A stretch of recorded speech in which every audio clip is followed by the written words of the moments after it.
Movie के starting scene में हम कुछ फ्रेंड्स को देखते हैं जो कि पार्टी कर रहे होते हैं और वो लोग काफ़ी खुश होते हैं। उन फ्रेंड में से एक लड़का जिसका नाम टुन होता है, वो एक फोटोग्राफर था। उसके साथ एक फ्रेंड जिसका नाम जिन था और वो भी फोटोग्राफर की स्टूडेंट थी। वहीं पर उनके बाकी फ्रेंड्स भी होते हैं जो कि टुन की शादी और कॉलेज टाइम की बात कर रहे होते हैं। उसके बाद हम टुन और जिन को कार में देखते हैं। वो दोनों शराब के नशे में होते हैं और कार जिन ड्राइव कर रही थी। अचानक से कार ड्राइव करते हुए जिन एक लड़की को देख नहीं पाती और वो उसे टक्कर मार देती है और अब वो लड़की इंजर्ड होकर जमीन पर ही गिर जाती है। जिन उस लड़की की हेल्प करने के लिए बाहर जाने लगती है, लेकिन टुन जो बहुत ज्यादा डर जाता है वो उसे बाहर जाने से मना कर देता है, ये सोचते हुए कि ये लोग बड़ी मुसीबत में ना फंस जाएं। और ये लोग उसको वहीं छोड़कर वहां से भाग जाते हैं। इसके बाद वो इस एक्सीडेंट को लेकर काफी परेशान थे। और यहाँ पर एक अजीब बात ये थी कि किसी भी हॉस्पिटल या पुलिस स्टेशन में कोई भी एक्सीडेंट या मिसिंग की रिपोर्ट नहीं थी। जिन एक फंक्शन में कुछ पिक्चर्स को क्लिक करता है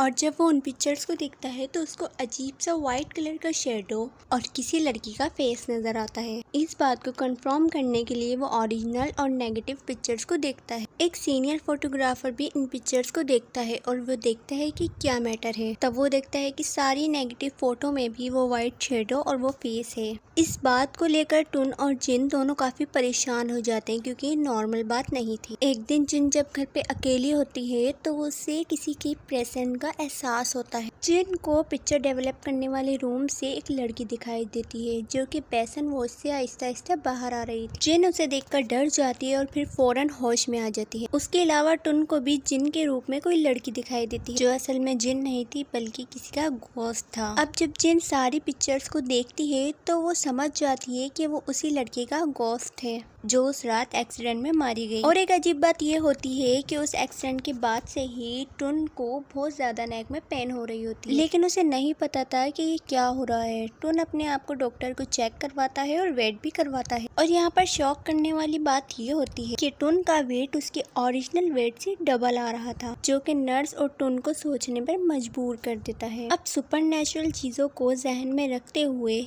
जिन ऐसी शॉप पर जाती है जहाँ पर घोंसले मैगजीन बनते थे। वहाँ जाकर इन्हें पता चलता है मैगजीन में मोस्टली पिक्चर जो छपी होती है वो फेक होती है, क्योंकि कस्टमर्स को इस तरह के मैगजीन्स पढ़ने में काफ़ी इंटरेस्ट था। उस मैगजीन्स का ओनर उन्हें एक एल्बम दिखाता है और बताता है इस एल्बम में जितनी भी पिक्चर्स हैं वो सब रियल हैं। यानी इस बात को माना जा रहा था कि सुपरनैचुरल एग्जिस्ट करता है। वो बताता है कि सॉल किसी खास मकसद के लिए पिक्चर्स में आते हैं और हमेशा के लिए इसमें कैप्चर हो जाते हैं। और उस पिक्चर्स में नजर आने वाली चेंजिंग जिन की पिक्चर्स में मैच हो रही थी। वो इन पिक्चरों के रियल होने की एक और वजह बताता है। इन पिक्चर्स को एक खास कैमरे से कैप्चर किया गया है और वो एक ऐसा कैमरा है जिसकी पिक्चर्स को एडिट नहीं किया जा सकता। अगले दिन टुन का एक फ्रेंड उसके घर पर आता है जो कि काफी डरा हुआ होता है और वो उससे उस पिक्चर्स और उस लड़की के बारे में पूछ रहा होता है। उसकी बातें सुनकर वो ज्यादा नर्वस हो जाता है कि इसको कैसे पता है। जिन उन पिक्चर्स को काफी डिटेल से देखती है और उस कॉलेज में जाती है जहाँ पर जिन पढ़ता था और वहाँ पर एक लैब में जाकर एक खास किस्म के कैमरे से पिक्चर कैप्चर करती है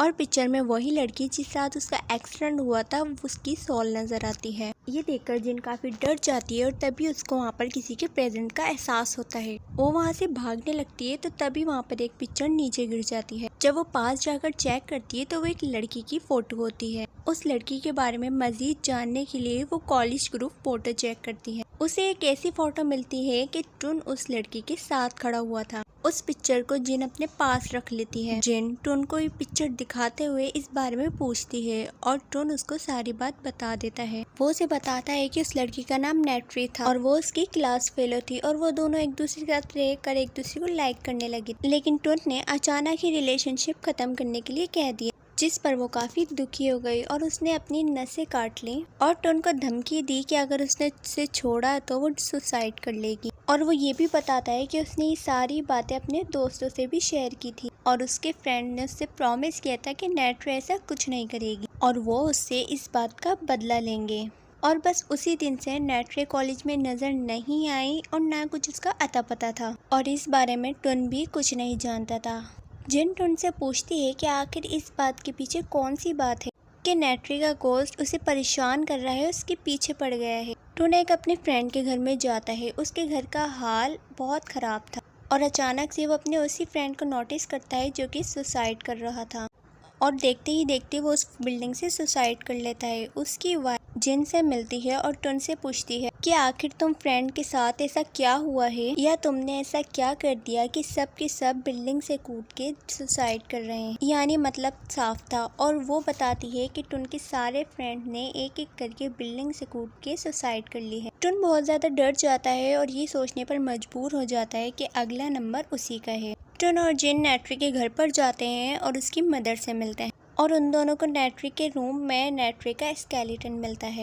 यानी नेट्री की मदर ने अभी तक उसका फ्यूनरल नहीं किया, और उसकी मदर ने ऐसा क्यों किया उनके पूछने पर वो उसे बताती है कि उसे अभी भी ऐसी फील होता है कि उसकी बेटी नेट्री अभी भी घर पर ही है। नेट्री की मदर उन्हें बताती है कि उसने बिल्डिंग से कूदकर सुसाइड कर ली थी। यहाँ पर टुन के फ्रेंड्स का सुसाइड का तरीका और नेट्री के सुसाइड का तरीका सेम था, यानी किसी न किसी तरह ये बात आपस में कनेक्टेड थी। उसकी मदर ये भी बताती है कि उसने अभी तक अपनी बेटी का फ्यूनरल इसलिए नहीं किया क्योंकि वो नहीं चाहती थी अपनी बेटी को खुद से दूर करना, क्योंकि उसने सुसाइड किया था।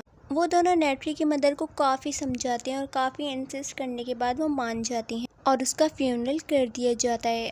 और जिन समझती है कि शायद अब सब कुछ नॉर्मल हो गया। जब टुन और जिन सो रहे होते हैं तो टुन को एक अजीब फील होता है और उसकी आँख खुल जाती है और वो अपने बेड के पास नेट्री की गोस्ट को देखता है और काफ़ी डर जाता है, और वो रूम से बाहर आकर सीढ़ियों से नीचे जाने की कोशिश करता है। लेकिन यहाँ पर ऐसा फील हो रहा था कि वो भाग भाग कर एक ही जगह पर आ रहा है, यानी वो एक ही फ्लोर पर है और उससे वहाँ पर जिन खड़ी हुई मिलती है और वो अपनी कटी हुई वेन्स दिखाकर कहती है कि इतना प्यार करने के बावजूद भी उसने उसे कैसे छोड़ दिया। और तभी अचानक से जिन नेट्री में तब्दील हो जाती है। तब टुन जान बचाने के लिए विंडो से बाहर निकलने की कोशिश करता है, लेकिन वहाँ पर भी नेट्री का गोस्ट आ जाता है और टुन को डराने की कोशिश करता है। टुन इतना ज्यादा डर जाता है कि वो नीचे गिर जाता है। नेक्स्ट मॉर्निंग टुन की आंख एक हॉस्पिटल में खुलती है और वो वापस अपने सिटी में आ जाते हैं। जिन उसी सीनियर फोटोग्राफर के पास जाकर कुछ पिक्चर्स डेवलप करवाती है और उन पिक्चर्स को सीक्वेंस से रखकर वो सबको देखती है। तब देखने पर उसे पता चलता है कि नेट्री का गोस्ट आहिस्ता आहिस्ता करके बुक शेल्फ के पास जा रहा है। अब उसी साइड पर जाकर जेन को कुछ पिक्चर्स की नेगेटिव मिल जाती है और जब वो एक पिक्चर को डेवलप करती है तब एक बहुत बड़ा सीक्रेट रिवील होता है। असल में बात ये थी कि उसी लैब में जहाँ पर जेन गई थी वहाँ पर टुन के फ्रेंड्स ने नेट्री को सेक्सुअली अब्यूज किया था। अब ऐसा उन लोगों ने इसलिए किया था क्योंकि नेट्री टुन को धमकी लगा रही थी कि वो सुसाइड कर लेगी और उसने ये बात अपने दोस्तों को भी बता दी। तो तब उन्होंने नेट्री से बदला लेने के लिए ये सब डिसाइड किया। और जब नेट्री के साथ ऐसा हुआ उस वक्त वहाँ पर टुन भी था जो अपनी आंखों से वो सब कुछ देख रहा था, लेकिन वो उसकी कोई भी हेल्प नहीं करता, बल्कि उल्टा अपनी जान बचाने के लिए और उसे उस बात का बदला देने के लिए नेट्री की उस वक्त की पिक्चर्स को